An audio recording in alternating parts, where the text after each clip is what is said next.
Yo, what is up? Magandang buhay. Wala tayong pasok ngayon sa trabaho pero meron tayong seminar ngayon sa Red Cross kaya naman pupunta tayo ng San Juan City. Sa mga unang beses nga lang pala mapadpad dyan sa video na to, malamang first time mo.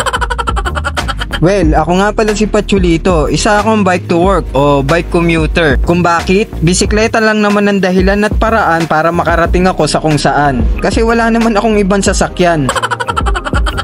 Bueno, alas 7 pasado na nga ng mga oras na to. Araw ng linggo, dito sa Domsa tayo dumaan at expected natin na marami talagang pitikeros kapag kagantong araw. At di nga tayo nagkamali dahil unang bumungad sa atin ay si Kuya J Shots. Hey! Upal.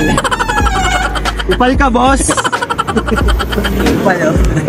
Nakapre. Pre, parang pagod na pagod ka na naman, ah. Hindi na rin ako nagtagal dahil may pupuntahan pa ako. Isa pa, hinahanap ko rin si Master Leon hanggang sa makasalubong ko sila ni Master Arcomeds. Kaya naman dali-dali akong lumiko para maiabot kay Master Leon yung Domsa dry fit shirt niya. May seminar ako, Master. Sa San Juan. Ano? Basic life support. Thank you. Master, salamat, ah.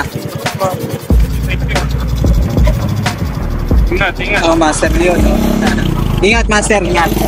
Ingat ako.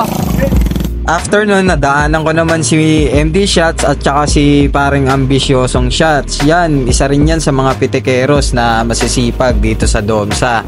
At syempre, inabutan ko na rin sila ng ayudang sticker para may protection sila sa kung saan man sila mapadpad.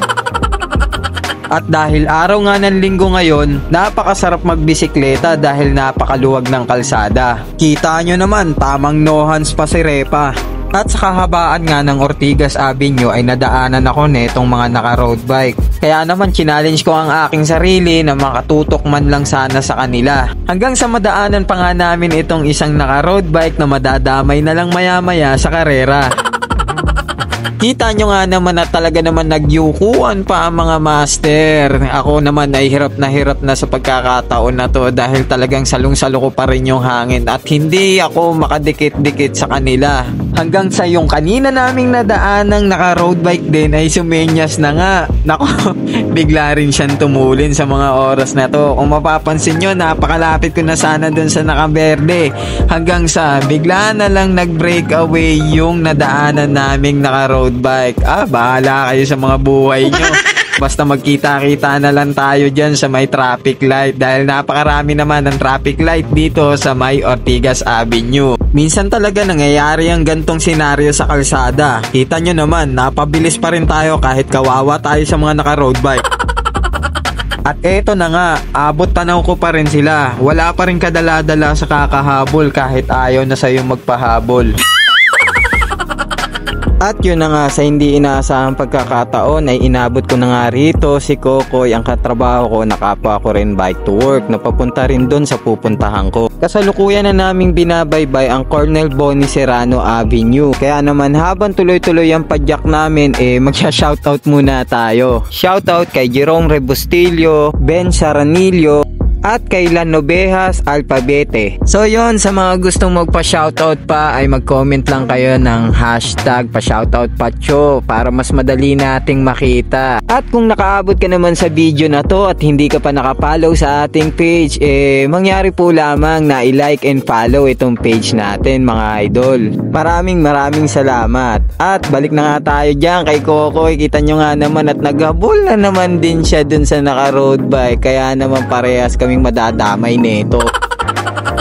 Ganun pa man ay sinikap pa rin namin maghabol kahit alam naman talaga namin hindi namin mahabol. Ganun naman talaga tayo mga Pilipino Mahilig tayo sa mga challenges. Especially sa mga siklista, mapa-bike to work man yan o bike commuter. Okay lang naman mapag-iwanan, basta ang mahalaga ay umuusad tayo. Kaya wag ka pa rin titigil sa kakapadyak. Ang importante may panalo mo yung karera sa realidad ng buhay kahit paano ang mangyari. Kaya palag-palag lang sa buhay at lagi kayong mag-iingat mga master. Bueno, pag ganun-ganun lang at nakarating na nga tayo rito sa San Juan City kung saan gaganapin yung seminar ng Basic Life Support at First Aid na kakailanganin namin soon sa Basic Water Safety and Rescue na gaganapin sa Batangas. So hopefully ma-vlog ko rin yon para mapanood nyo yung langoy namin sa dagat. Syempre hindi natin palalampasin yon kung sakali mang matuloy at sakto naman kainan na ang dating ko rito. So paano, hanggang dito na lang tong video na to at magandang buhay, ingatan lahat,